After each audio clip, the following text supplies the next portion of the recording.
बिस्मिल्लाहिर्रहमानिर्रहीम। अस्सलाम वालेकुम। मेरा नाम है वकास असगर। 17 नवंबर एंड 19 नवंबर पाकिस्तान के तमाम सेंटर में पीएमए 151 लॉन्ग कोर्स के जो एकेडमिक के और एक दो वर्बल के रिपीटेडली एमसीक्यूज़ आए हैं वो यहाँ पर हम डिस्कस करेंगे और मैं हर एमसीक्यूज़ का आंसर भी दूंगा और साथ में उसकी एक्सप्लेनेशन भी दूंगा ताकि नेक्स्ट टाइम अगर कोई इस तरह का आपको एमसीक्यूज़ आ जाए तो उसका भी आंसर दे सके। उसके बाद अगर आपने व्हाट्सएप का ग्रुप ज्वाइन करना तो उसका लिंक डिस्क्रिप्शन में मौजूद है, वहाँ पर ज्वाइन कर सकते हैं।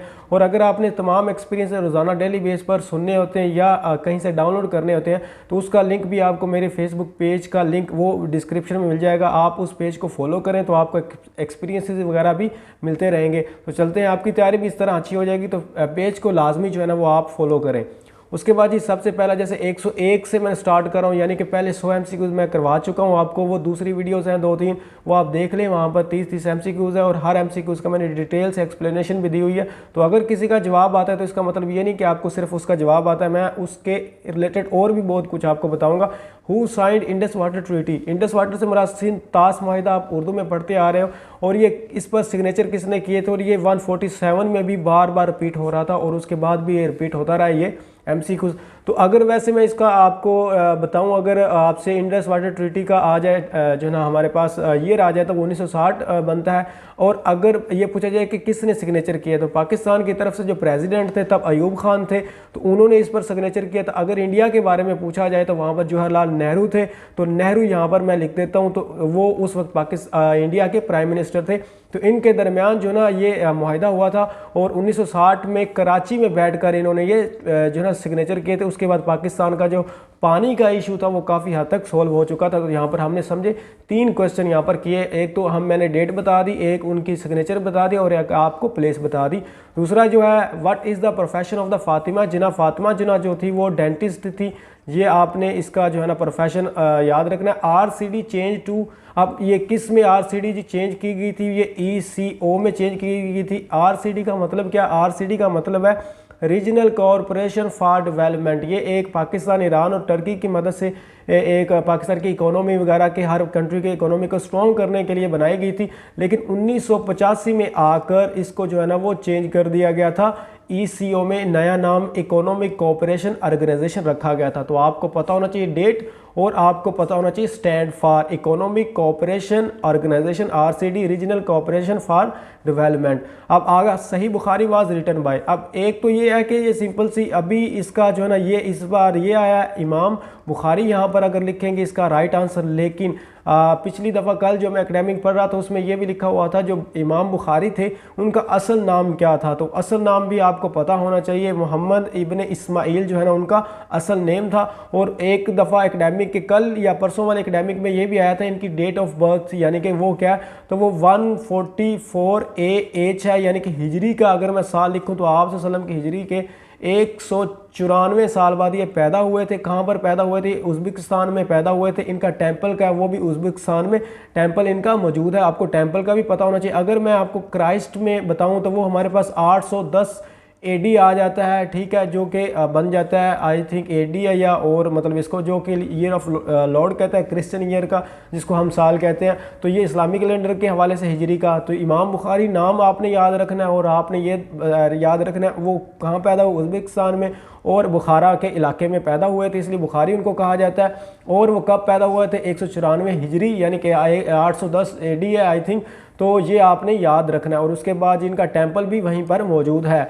खिलाफत मूवमेंट वाज अगेंस्ट, ये ब्रिटिश के खिलाफ मूवमेंट थी जब आपकी जंगे जो है ना वर्ल्ड वार फर्स्ट हुई थी, जो कि वर्ल्ड वार फर्स्ट का आपको पता होना चाहिए 1914 से लेकर वो तकरीबन 1918 तक चली थी। और उसके बाद 1919 से लेकर जो है ना हमारे पास आ जाता है 1900 आई थिंक 22 तक, हाँ 22 तक ये जो है ना खिलाफत मूवमेंट चली थी। इसमें इन्होंने डिमांड की थी जो टर्की है उसके टुकड़े ना किए जाएँ, उसको पाकिस्तान जितने भी मुस्लिम दुनिया उसका कैलिफेट ही रहना दिया जाए। तो आपने एक तो ब्रिटिश हो गया और एक आपने डेट याद रखनी है 1919 से लेकर 1922 तक। और ये चली कहाँ पर थी, ये इंडिया के अंदर जो है ना चली थी। Mother Teresa profession, mother Teresa जो है ना वो एक खातून थी जो कि इंडिया की थी। इन्होंने माजूर लोगों के लिए और जो बूढ़े लोगों के लिए बहुत ज़्यादा सेंटर्स खोले थे, उनकी मदद की थी, जैसे कि यदि पाकिस्तान में आ जाता है। तो इसी तरह अगर उनका प्रोफेशन पूछा जाए तो उनके प्रोफेशन 3 थे, एक तो टीचर थी, ठीक है, और एक नन थी, एक मतलब ये इंडिया की थी और कैथोलिक चर्च की तरफ से थी, नन टीचर, और उसके बाद जी मिशनरी भी, ये भी इनका प्रोफेशन था।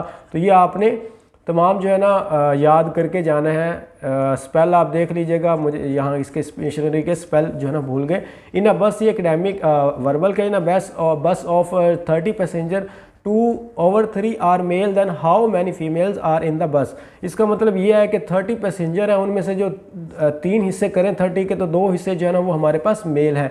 यानी कि अगर वैसे मैं बताऊं तो 20 मेल हैं 30 में से, तो अगर 20 मेल हैं हमारे पास तो फीमेल कितनी होंगी, वो हमारे पास कितनी होंगी जी 10। तो 10 इसका आंसर था। और बाद में ये भी आ सकता है कि हाउ मैनी फीमेल्स या percentage of the female, female की परसेंटेज कितनी होगी, तो 10 की आपने परसेंटेज निकालनी है 30 में से, ठीक है, 20 को माइनस करके। उसके बाद ये साइन 90, ये ट्रिग्नोमेट्रिक टेबल आपको पता होना चाहिए। जैसे यहाँ पर मैंने साइन 90 का जो है ना यहाँ पर एक आंसर बनता है, 1 आंसर बनता है, लेकिन आपको कोस साइन 0 का पता होना चाहिए, साइन 30, साइन 45, साइन 60। ज़्यादातर साइन 30 आता है, साइन 0 आता है और साइन 90 आता है। सेम इसी तरह जो है हमारे पास कोस के भी आते हैं और टेन के भी आते हैं, तो आपने इनको याद रखना है। उसके बाद ही हम आगे चलते हैं। ये एक मतलब रीअरेंज, इसको सही अरेंज नहीं किया गया इस वर्ड को, तो उसको रीअरेंज करें तो हमारे पास क्या बनता है, सिटी बनता है, फ्लावर बनता है, प्लांट बनता है, कंट्री या फ्रूट बनता है। तो अगर इसको हम अरेंज करें तो ये हमारे पास जर्मनी बन जाता है, ठीक है। आप इसको अरेंज करके देख लें तो जर्मनी जो है ना वो एक कंट्री का नाम है, तो यहाँ पर हम कंट्री को सिलेक्ट करेंगे। हाउ मैनी जन्ना गेट्स आर देयर, जन्नत के कितने दरवाजे हैं, तो वो 8 हैं। आपको इनके नाम याद करने की कोई ज़रूरत नहीं है, आई थिंक जो है ना इनके नाम नहीं आते। वार्सक डैम इन विच प्रोविंस, जो है ना वार्सक डैम। अब जितने भी डैम है ना वो आपको पता होना चाहिए कि पाकिस्तान में जो जो डैम मशहूर है 5 होते हैं, आई थिंक, हाँ 5 नहीं 4, मैं आपको बता देता हूँ। तरबेला डैम का आपको पता होना चाहिए कौन से प्रोविंस में है, और ये पाकिस्तान का सबसे बड़ा दरिया है, सॉरी सबसे बड़ा डैम है। दूसरे नंबर पर मंगला डैम आ जाता है, और फिर वार्सक डैम आ जाता है, और डैम है भाषा। तरबेला जो डैम है वो पाकिस्तान का सबसे बड़ा डैम है और हरीपुर हज़ारा में मौजूद है, और किस पर जो है ना दरिया पर मौजूद है, इंडस जो है ना रिवर, उस पर वो मौजूद है। उसके बाद ये आपका आ जाता है वार्सक डैम। वार्सक डैम पाकिस्तान का सबसे छोटा दरिया, सबसे छोटा डैम है, और ये कहाँ पर मौजूद है, यहाँ पर ये प्रोविंस जो है ना वो केपी के है, यानी कि खैबर पख्तूनख्वा। और कौन से रिवर पर है वो है, वैसे ये इलाका जो है वो पेशावर का बनता है, और रिवर कौन सा बनता है वो आपका बनता है जी काबुल, ठीक है। तो ये आपको रिवर का भी पता होना चाहिए। उसके बाद डैम भाषा आ जाता है जो कि गिलगित बल्तिस्तान में मौजूद है, वो भी सिंध दरिया पर ही मौजूद है। मंगला डैम जो पाकिस्तान का सबसे ऊंचा दरिया है ये मीरपुर में है, कश्मीर में मंगला डैम।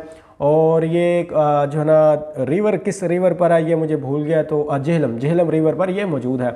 उसके बाद ये मैराथन रेस लेंथ, मैराथन एक फुट रेस है, यानी कि दौड़ना होता है, और उसकी लेंथ जो होती है अगर मैं माइल में बताऊं तो 24 माइल्स होती है। ये बहुत इंटरेस्टिंग वैसे रेस है, 24 माइल दौड़ना होता है, यानी कि 42 किलोमीटर जो है ना वो आपने रेस करनी होती है। टोटल टाइम ड्यूरेशन जो होता है वो आपके पास 6 आवर होते हैं, और ज़्यादातर जो एवरेज आज तक देखा गया है, गर्ल्स भी होती हैं बॉयज़ भी होते हैं, यानी कि मर्दों और औरतों के लिए ये अलग अलग रेस होती है। जो मर्द होते हैं वो ज़्यादातर जो है ना वो एवरेज जो देखा गया वो 4 घंटे में कर लेते हैं, और 5 घंटे में तकरीबन जो है ना वो लड़कियाँ कर लेती हैं।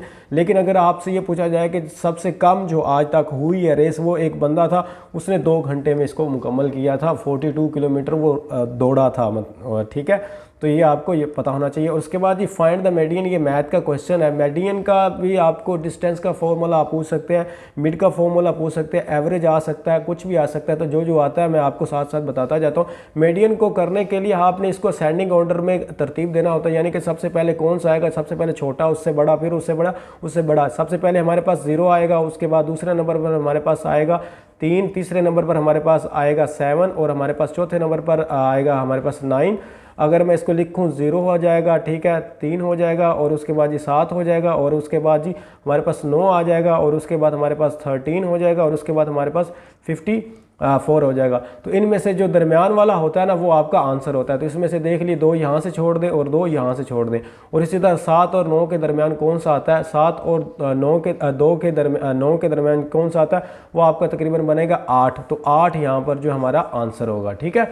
ये आपने करना होता है, इसके दरमियान वाला जो होता है डिजिट वो आपका, अगर ये देख लें 0, 3 और उसके बाद जी 7 आपका छोटा है, फिर आपके 9 है, फिर 13 और उसके बाद 54 और हमारे पास आई थिंक 30 भी था, वो मैं भूल गया हूँ। तो 13 के बाद अगर मैं 30 लिख देता हूँ तो फिर 2 यहाँ से छोड़ देंगे और यहाँ से 2 छोड़ देंगे। उसके बाद हमारे पास क्या आ जाएगा, ये 2 छोड़ दिया आपने और यहाँ पर इसको मैं दोबारा अगर लिखूँ या इसको वैसे इधर से छोड़ते 2 यहाँ से स्किप कर दिए, 2 यहाँ से स्किप कर दिए और उसके बाद जी यहाँ से हमारे पास एक इसको मैंने स्किप कर दिया और एक इसको स्किप कर दिया, तो दरमियान में 9 बच गया, तो हमारे पास 9 आंसर आ जाएगा। तो आपने दरमियान वाला चूज़ करना है।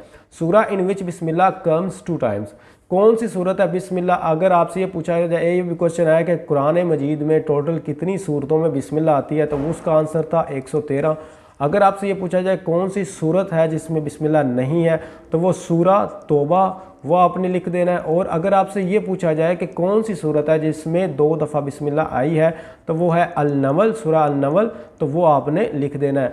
और मतलब ये आपको 3 MCQs का पता होना चाहिए। Derivative of sine x, sine x का जो डेरिवेटिव होता है वो कोज एक्स होता है। तो दूसरी दफ़ा ये भी आया होता sign of derivative cos x, तो उसका माइनस साइन एक्स होता है। 10 का सेकेंड स्केयर एक्स होता है, ठीक है। फर्स्ट मार्शल लॉ किसने लगाया था, ये इन 1958 में लगा था, जो है ना जनरल सिकंदर मिर्ज़ा ने लगाया था, तो आपको ये पता होना चाहिए। दूसरा मार्शल लॉ किसने लगाया था, दूसरा मार्शल लॉ जो है ना वो याहिया खान थे आई थिंक, और तीसरा जो था वो ज़िया-उल हक, और चौथा जो था वो परवेज़ मुशर्रफ, ठीक है। और उसके बाद ही हमारे पास आ जाता है जी when Pakistan first stamp was made, Pakistan की जो पहली स्टैम्प थी वो कब बनाई गई थी, तो वो 1948 में बनाई गई थी। और उसको बनाया किसने था, AR चुगताई, ठीक है। Do you know about the importance of the Chughtais, तो ये उनका जो है ना वो एक बंदा था, उसने ये बनाई थी। और उसके बाद ये इसको अप्रूव किसने किया था, वो जिना, कायदे आज़म मोहम्मद अली जिना ने इसको अप्रूव किया था। और उस पर फर्स्ट टाइम जो है ना वो चांद और सितारा बना हुआ था और साथ में पाकिस्तान लिखा हुआ था, ठीक है। Pakistan women bowler who had taken 100 wickets, तो कौन सी थी। अगर हम T20 से आपसे पूछा जाए तो T20 की जो थी ना वो एक नाम था डार आगे करके, मुझे नाम भूल गया, मुझे याद आता है, तो वो उन्होंने 100 विकेट। अगर आपसे वनडे का पूछा जाए तो वनडे का जो होता है वो किसने ली थी 100 विकेट, तो वो हमारे पास आ जाता है सना मीर। तो यहाँ पर सना मीर, हाँ वो मुझे याद आ गया, बस निदा डार था, ठीक है। जिन्होंने T20 में 100 विकेट ली थी उनका नाम निदा डार था, और जिन्होंने ली थी वनडे में 100 विकेट्स ली थी उनका नाम सना मीर था, ठीक है। हज़रत इसहाक वाज द सन ऑफ, हज़रत इसहाक जो थे वो हज़रत इब्राहिम अलैहिस्सलाम के बेटे थे। और अगर हम बात करें कि हज़रत इस्माइल का भी पूछा जा सकता है, तो हज़रत जो है ना वो हज़रत इस्माइल अलैहिस्सलाम भी हज़रत इब्राहिम के ही बेटे थे, जिन पर फिर कुर्बानी का ख्वाब देखा गया था और उसके बाद वहाँ से कुर्बानी का सिलसिला स्टार्ट हुआ। When Pakistan steel mill was established in which year, एक तो ये है कि आपको पता होना चाहिए पाकिस्तान की जो स्टील मिल है वो कब बनी थी, और ये कराची में बनी थी। और आई थिंक ये मुझे एग्जैक्ट याद नहीं है, 1973 आप चेक कर लीजिएगा, आई थिंक 1973 ही है इसका आंसर। उसके बाद हम नेक्स्ट पे चलते हैं। पाकिस्तान ज्वाइंट साक इन, सार्क को पाकिस्तान ने 1985 में ज्वाइन किया था। सार्क का मतलब है साउथ एशियन एसोसिएशन कोऑपरेशन, और ये 1985 में ही बनी थी। और इसका जो बनी थी ये बांग्लादेश ढाका में बनी थी। अभी इसका जो हेड क्वार्टर है वो नेपाल में मौजूद है। मस्जिद वज़ीर is located in which city, मस्जिद वज़ीर जो है ना वो लाहौर में मौजूद है, और इसको शाहजहाँ के दौर में जो है ना हाकिम इल्मुद्दीन जो है ना उन्होंने इसको बिल्ड किया था, ये आपको पता होना चाहिए। सही मुस्लिम, इस बुक ऑफ सही मुस्लिम जो है ना वो अबुल हसन मुस्लिम की बुक थी। अबुल हसन उनका नाम था, अबुल हसन मुस्लिम।